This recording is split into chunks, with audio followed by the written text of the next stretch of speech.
Israel Iran സംഘർഷം തുറന്ന പോരാട്ടത്തിലേക്ക് കടക്കുന്നു. ഇസ്രായേൽ വ്യവസായിയുടെ കപ്പൽ ഇറാൻ പിടിച്ചെടുത്തതിന് പിന്നാലെയാണ് ഇരു രാജ്യങ്ങളും തമ്മിൽ തുടരുന്ന ഭിന്നത രൂക്ഷമായി പോരാട്ടത്തിലേക്ക് നീങ്ങിയത്. ഇസ്രായേലിലെ പ്രത്യേക കേന്ദ്രങ്ങൾ ലക്ഷ്യമിട്ട് ഡസൻ കണക്കിന് ഡ്രോണുകളാണ് ഇറാൻ വിക്ഷേപിച്ചത്. ഇറാൻ തന്നെയാണ് ഇക്കാര്യം സ്ഥിരീകരിച്ചത്.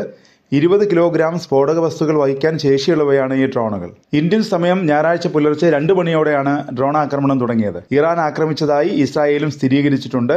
ഇറാൻ തൊടുത്ത 200ഓളം ഡ്രോണുകളും 10 മിസൈലുകളും തകർത്തതായി ഇസ്രായേൽ സൈന്യവും അറിയിച്ചു. സംഘർഷം കനത്തതോടെ ഇസ്രായേലും ജോർദാനും ഇറാഖും വ്യോമമേഖല അടച്ചു. ഇസ്രായേലിലെ വിമാനത്താവളവും അടച്ചു. ഇറാനിൽ നിന്നുള്ള ആക്രമണത്തെ നേരിടാൻ എല്ലാ പിന്തുണയും ഇസ്രായേലിന് നൽകുമെന്ന് US പ്രഖ്യാപിച്ചു കഴിഞ്ഞു. എന്നാൽ ഇരു രാജ്യങ്ങളും യുദ്ധസമാന അവസ്ഥയിലേക്ക് കടന്നതോടെ ആശങ്ക അറിയിച്ച് സൗദി അറേബ്യ രംഗത്തെത്തി. എങ്ങനെയും യുദ്ധം ഒഴിവാക്കണമെന്ന് സൗദി ഇരു രാജ്യങ്ങളോടും അഭ്യർത്ഥിച്ചു. ഖത്തറും ആശങ്ക അറിയിച്ച് രംഗത്ത് വന്നു. മേഖലയിൽ സമാധാനം നിലനിർത്താനായി ആവശ്യമായ നടപടികൾ സ്വീകരിക്കണമെന്ന് ഖത്തർ ലോകരാജ്യങ്ങളോട് അഭ്യർത്ഥിച്ചു. സംയമനം പാലിക്കണമെന്ന് റഷ്യയും ആവശ്യപ്പെട്ടിട്ടുണ്ട്.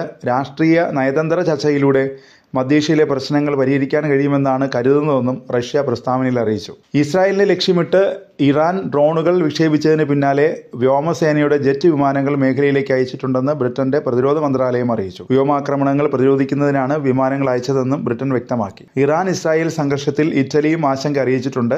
ഇരു രാജ്യങ്ങളും തമ്മിലുള്ള പ്രശ്നം പരിഹരിക്കാനുള്ള ശ്രമം തുടരുമെന്ന് ഇറ്റാലിയൻ പ്രധാനമന്ത്രി ജോർജിയ മെലോനി പറഞ്ഞു. അതിനിടെ ഇറാനിൽ ജീവിതം സാധാരണ നിലയിലാണെന്നാണ് മാധ്യമ റിപ്പോർട്ടുകൾ. ഇസ്രായേലിന്റെ പ്രതികരണത്തിനായി രാജ്യം കാത്തിരിക്കുകയാണ്.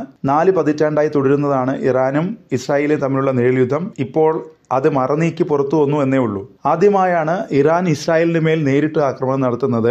ഇസ്രായേൽ ആക്രമണത്തോട് ഇറാനിലെ പൊതുസമൂഹം അനുകൂലമായാണ് പ്രതികരിക്കുന്നതെന്ന് അൽ ജസീറ റിപ്പോർട്ട് ചെയ്യുന്നു. അതിനൊപ്പം ഇസ്രായേലിന്റെ അടുത്ത നീക്കം എന്താവും എന്ന ആശങ്കയും ജനങ്ങൾക്കുണ്ടെന്ന് റിപ്പോർട്ടിൽ പറയുന്നു. അതിനിടെ നിലവിലെ സാഹചര്യം കണക്കിലെടുത്ത് തിങ്കളാഴ്ച വരെ ഇറാനിൽ എല്ലാ പ്രാദേശിക വിമാന സർവീസുകളും നിർത്തിവെച്ചു. ഇറാനുമായി അതിർത്തി പങ്കിടുന്ന രാജ്യങ്ങളായ ഇറാഖും ലെബനനും എയർപോർട്ടുകൾ അടച്ചിരുന്നു. എന്നാൽ ഇപ്പോൾ വിമാന സർവീസുകൾ വീണ്ടും തുടങ്ങിയിട്ടുണ്ട്.